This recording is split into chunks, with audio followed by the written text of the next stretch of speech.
Oh, I know it's Thursday. I'm going to be out of town tomorrow, so I thought I'd get my rum and real estate in today.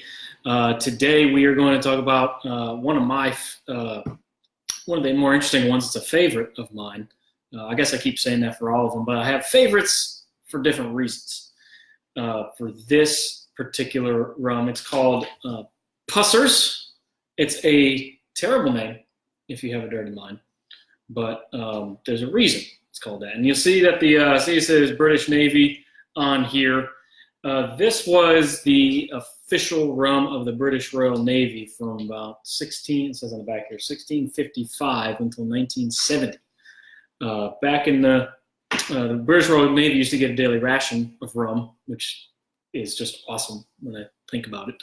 But this was the rum through the years that it used to be. Of course, rum changes and the distilling changes over the years.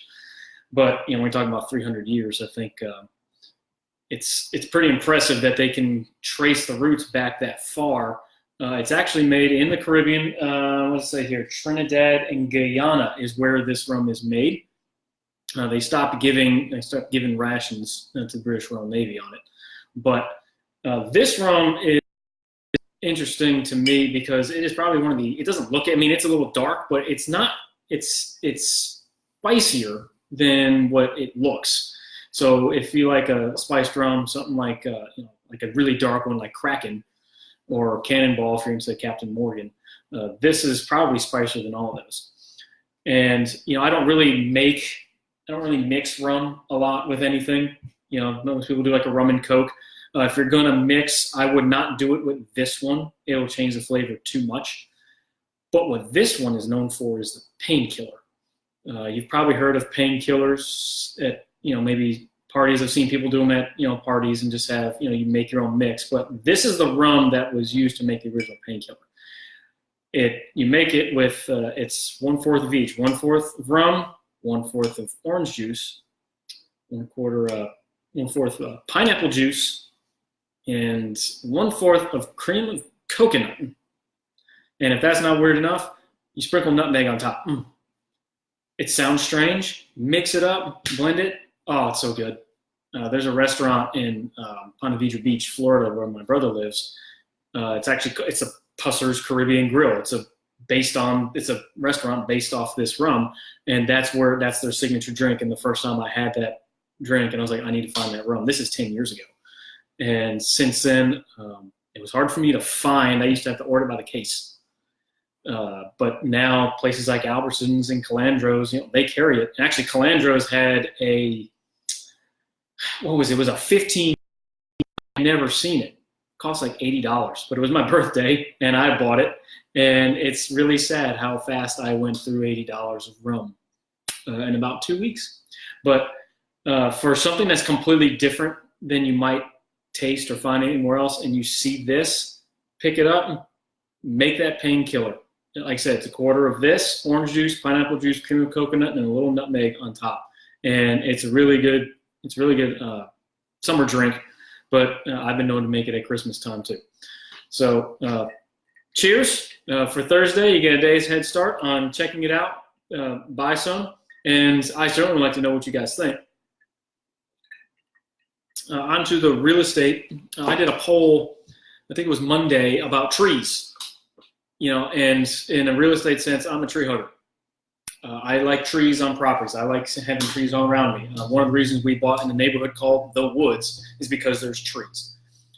Ironically, my yard of all the neighborhoods has probably the least trees on it. We have about 4 or 5 trees on one side of the driveway, and I have about 4 or 5 trees along the back, along the side and the back. So my whole yard is just like an open field, but I have the tree canopy from everywhere to anybody else. But the reason I asked about the tree question is because right after Barry came through, even though I didn't have a ton of trees, I have debris and everything all over my yard. It took me a while to pick everything up. And it got me to thinking, when you see new neighborhoods go up, usually it's in areas where they have a ton of trees, and then they just cut them all down. And then when they build a neighborhood, they plant new ones. So I understand why, from an efficiency standpoint, why they do that. but it takes 30 years to get like really good mature trees on a property. And I want to just ask the question, just straight up, do you like having trees on a property or not? And being in Louisiana and just that berry had come through, thank God didn't do much around here, but the majority of people said yes, they wanted trees. They wanted nice, trees, mature trees on their property, except during hurricane season. Well, I mean, we can't do that. But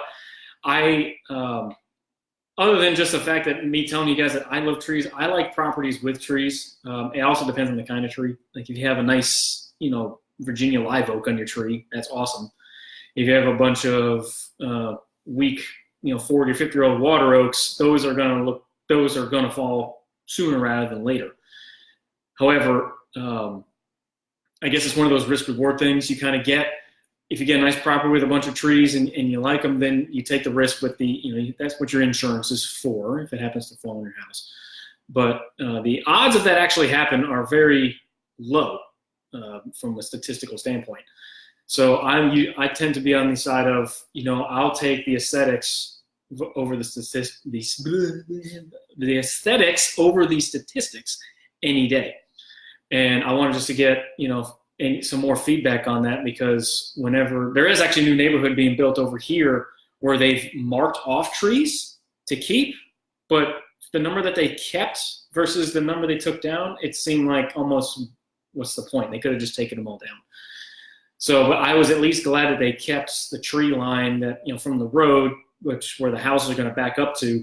So you actually get to see the tree line behind the houses rather than maybe someone else's house. So with that, if you have any thoughts on or any experiences with trees, and if you want to disagree with me, like I said, I love having trees around from a value standpoint, I'll go back to a value standpoint. Sometimes trees on a property or say in a neighborhood give like a perception of age and establishment, and it can also create more uniqueness to a lot. You could have two houses that could look somewhat the same, but one could have beautiful trees and one not, and yet one's going to sell for the X and one could sell for Y, and then for that one person, it could be that it was because they liked the trees and they did, and maybe someone didn't. So with that, hope you guys have a great weekend. Pick up some Pussers. If you could, like and share these videos. If you like me talking about rum, you like my topics that I talk about, and just I would really appreciate it. And I will see you guys next week. And if I can end this video, that'd be great.